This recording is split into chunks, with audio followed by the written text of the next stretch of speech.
Story: The Phantom Vessel. Once a ship loaded with pleasure seekers was sailing from North China to Shanghai. High winds and stormy weather had delayed her, and she was still 1 week from port when a great plague broke out on board. This plague was of the worst kind. It attacked passengers and sailors alike until there were so few left to sail the vessel that it seemed as if she would soon be left to the mercy of winds and waves. On all sides lay the dead, and the groans of the dying were most terrible to hear. Of that great company of travelers only one, a little boy named Ying Lo, had escaped. At last the few sailors, who had been trying hard to save their ship, were obliged to lie down upon the deck, a prey to the dreadful sickness, and soon they too were dead. Ying Lo now found himself alone on the sea. For some reason, he did not know why, the gods or the sea fairies had spared him, but as he looked about in terror at the friends and loved ones who had died, he almost wished that he might join them. The sails flapped about like great broken wings, while the giant waves dashed higher above the deck, washing many of the bodies overboard and wetting the little boy to the skin. Shivering with cold, he gave himself up for lost and prayed to the gods, whom his mother had often told him about, to take him from this dreadful ship and let him escape the fatal illness. As he lay there praying, he heard a slight noise in the rigging just above his head. Looking up, he saw a ball of fire running along a yardarm near the top of the mast. The sight was so strange that he forgot his prayer and stared with open-mouthed wonder. To his astonishment, the ball grew brighter and brighter, and then suddenly began slipping down the mast, all the time increasing in size. The poor boy did not know what to do or to think. Were the gods, in answer to his prayer, sending fire to burn the vessel? If so, he would soon escape. Anything would be better than to be alone upon the sea. Nearer and nearer came the fireball. At last, when it reached the deck, to Ying Lo's surprise, something very, very strange happened. Before he had time to feel alarmed, the light vanished, and a funny little man stood in front of him peering anxiously into the child's frightened face. "Yes, you are the lad I'm looking for," he said at last, speaking in a piping voice that almost made Ying Lo smile. "You are Ying Lo, and you are the only one left of this wretched company." This he said, pointing towards the bodies lying here and there about the deck. Although he saw that the old man meant him no harm, the child could say nothing, but waited in silence, wondering what would happen next. By this time the vessel was tossing and pitching so violently that it seemed every minute as if it would upset and go down beneath the foaming waves, never to rise again. Not many miles distant on the right, some jagged rocks stuck out of the water, lifting their cruel heads as if waiting for the helpless ship. The newcomer walked slowly towards the mast and tapped on it 3 times with an iron staff he had been using as a cane. Immediately the sails spread, the vessel righted itself and began to glide over the sea so fast that the gulls were soon left far behind, while the threatening rocks upon which the ship had been so nearly dashed seemed like specks in the distance. "Do you remember me?" said the stranger, suddenly turning and coming up to Ying Lo, but his voice was lost in the whistling of the wind, and the boy knew only by the moving of his lips that the old man was talking. The graybeard bent over until his mouth was at Ying Lo's ear. "Did you ever see me before?" With a puzzled look, at first the child shook his head. Then as he gazed more closely there seemed to be something that he recognized about the wrinkled face. "Yes, I think so, but I don't know when." With a tap of his staff the fairy stopped the blowing of the wind, and then spoke once more to his small companion. "1 year ago I passed through your village. I was dressed in rags, and was begging my way along the street, trying to find someone who would feel sorry for me. Alas! No one answered my cry for mercy. Not a crust was thrown into my bowl. All the people were deaf, and fierce dogs drove me from door to door. Finally, when I was almost dying of hunger, I began to feel that here was a village without one good person in it. Just then you saw my suffering, ran into the house, and brought me out food. Your heartless mother saw you doing this and beat you cruelly. Do you remember now, my child?" "Yes, I remember," he answered sadly, "and that mother is now lying dead." "Alas! All are dead, my father and my brothers also. Not one is left of my family. Little did you know, my boy, to whom you were giving food that day. You took me for a lowly beggar, but, behold, it was not a poor man that you fed, for I am Ironstaff. You must have heard of me when they were telling of the fairies in the western heaven, and of their adventures here on earth." "Yes, yes," answered Ying Lo, trembling half with fear and half with joy. "Indeed I have heard of you many, many times, and all the people love you for your kind deeds of mercy. Alas! They did not show their love, my little one. Surely you know that if anyone wishes to reward the fairies for their mercies, he must begin to do deeds of the same kind himself. No one but you in all your village had pity on me and my rags. If they had known that I was Ironstaff, everything would have been different. They would have given me a feast and begged for my protection. The only love that loves aright is that which loves in every plight. The beggar in his sad array is moulded of the self-same clay. Who knows a man by what he wears, by what he says, or by his prayers? Hidden beneath that wrinkled skin a fairy may reside within. Then treat with kindness and with love the lowly man, the god above. A friendly nod, a welcome smile, for love is ever worth the while." Ying Lo listened in wonder to Ironstaff's little poem, and when he had finished, the boy's face was glowing with the love of which the fairy had spoken. "My poor, poor father and mother," he cried. "They knew nothing of these beautiful things you are telling me. They were brought up in poverty. As they were knocked about in childhood by those around them, so they learned to beat others who begged them for help. Is it strange that they did not have hearts full of pity for you when you looked like a beggar? But what about you, my boy? You were not deaf when I asked you. Have you not been whipped and punished all your life? How then did you learn to look with love at those in tears?" The child could not answer these questions, but only looked sorrowfully at Ironstaff.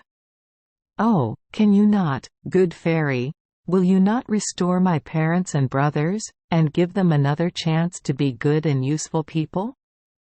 "Listen, Ying Lo, it is impossible, unless you do two things first," he answered, stroking his beard gravely and leaning heavily upon his staff. "What are they? What must I do to save my family? Anything you ask of me will not be too much to pay for your kindness. First you must tell me of some good deed done by these people for whose lives you are asking. Name only one, for that will be enough, but it is against our rules to help those who have done nothing." Ying Lo was silent, and for a moment his face was clouded. "Yes, I know," he said finally, brightening. "They burned incense once at the temple. That was certainly a deed of virtue. But when was it, little one, that they did this?" "When my big brother was sick, and they were praying for him to get well. The doctors could not save him with boiled turnip juice or with any other of the medicines they used, so my parents begged the gods. "Selfish, selfish," muttered Ironstaff. If their eldest son had not been dying, they would have spent no money at the temple. They tried in this way to buy back his health, for they were expecting him to support them in their old age. Ying Lo's face fell. "You are right," he answered. "Can you think of nothing else?" "Yes, oh, yes. Last year when the foreigner rode through our village and fell sick in front of our house, they took him in and cared for him." "How long?" asked the other sharply. "Until he died the next week." "And what did they do with the mule he was riding, his bed, and the money in his bag? Did they try to restore them to his people?" "No, they said they'd keep them to pay for the trouble." Ying Lo's face turned scarlet. "But try again, dear boy. Is there not one little deed of goodness that was not selfish? Think once more." For a long time Ying Lo did not reply. At length he spoke in a low voice. "I think of one, but I fear it amounts to nothing. No good, my child, is too small to be counted when the gods are weighing a man's heart. Last spring the birds were eating in my father's garden. My mother wanted to buy poison from the shop to destroy them, but my father said no, that the little things must live, and he for one was not in favor of killing them. At last, Ying Lo, you have named a real deed of mercy, and as he spared the tiny birds from poison, so shall his life and the lives of your mother and brothers be restored from the deadly plague. But remember, there is one other thing that depends on you." Ying Lo's eyes glistened gratefully. "Then if it rests with me, and I can do it, you have my promise.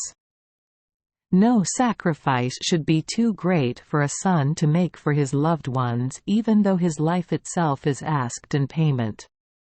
"Very well, Ying Lo. What I require is that you carry out to the letter my instructions. Now it is time for me to keep my promise to you."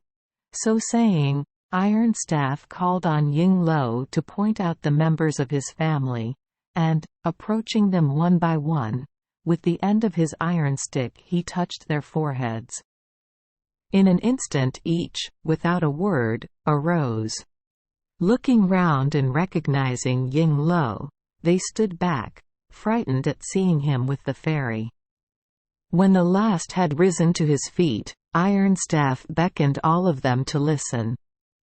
This they did willingly, too much terrified to speak, for they saw on all sides signs of the plague that had swept over the vessel, and they remembered the frightful agony they had suffered in dying. Each knew that he had been lifted by some magic power from darkness into light. "My friends," began the fairy, "little did you think when less than a year ago you drove me from your door that soon you yourselves would be in need of mercy. Today you have had a peep into the awful land of Yama.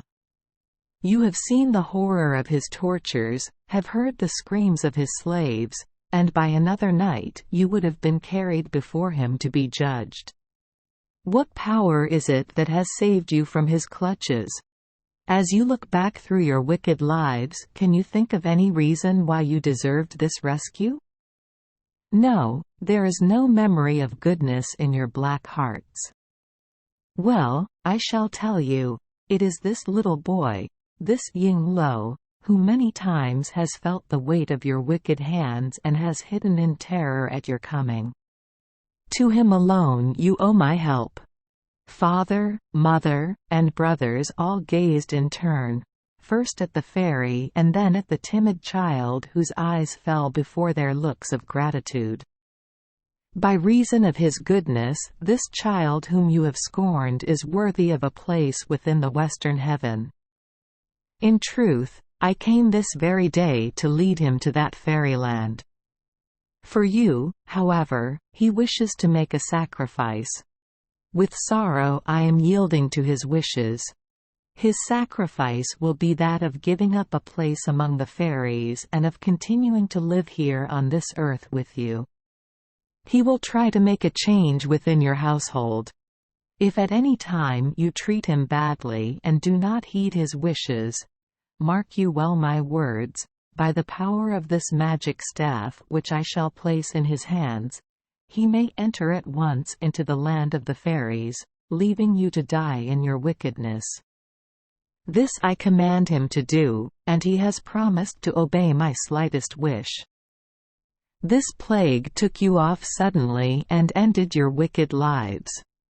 Ying Lo has raised you from its grasp, and his power can lift you from the bed of sin. No other hand than his can bear the rod which I am leaving. If one of you but touch it, instantly he will fall dead upon the ground. And now, my child, the time has come for me to leave you. First, however, I must show you what you are now able to do. Around you lie the corpses of sailors and passengers. Tap 3 times upon the mast and wish that they shall come to life." So saying, he handed Ying Lo the iron staff. Although the magic rod was heavy, the child lifted it as if it were a fairy's wand. Then, stepping forward to the mast, he rapped 3 times as he had been commanded. Immediately on all sides arose the bodies, once more full of life and strength. "Now command the ship to take you back to your home port, for such sinful creatures as these are in no way fit to make a journey among strangers. They must first return and free their homes of sin." Again rapping on the mast, the child willed the great vessel to take its homeward course. No sooner had he moved the staff than, like a bird wheeling in the heavens, the bark swung round and started on the return journey. Swifter than a flash of lightning flew the boat, for it was now become a fairy vessel. Before the sailors and the travelers could recover from their surprise, land was sighted and they saw that they were indeed entering the harbor. Just as the ship was darting toward the shore, the fairy suddenly, with a parting word to Ying Lo, changed into a flaming ball of fire which rolled along the deck and ascended the spars. Then, as it reached the top of the rigging, it floated off into the blue sky, and all on board, speechless with surprise, watched it until it vanished. With a cry of thanksgiving, Ying Lo flung his arms about his parents and descended with them to the shore. Thank you for joining us for today's fairy tale. We hope these stories bring joy and meaning to your day. If you love our channel, please hit the subscribe button so you won't miss any exciting tales. Wishing you a good night and sweet dreams. See you in the next story.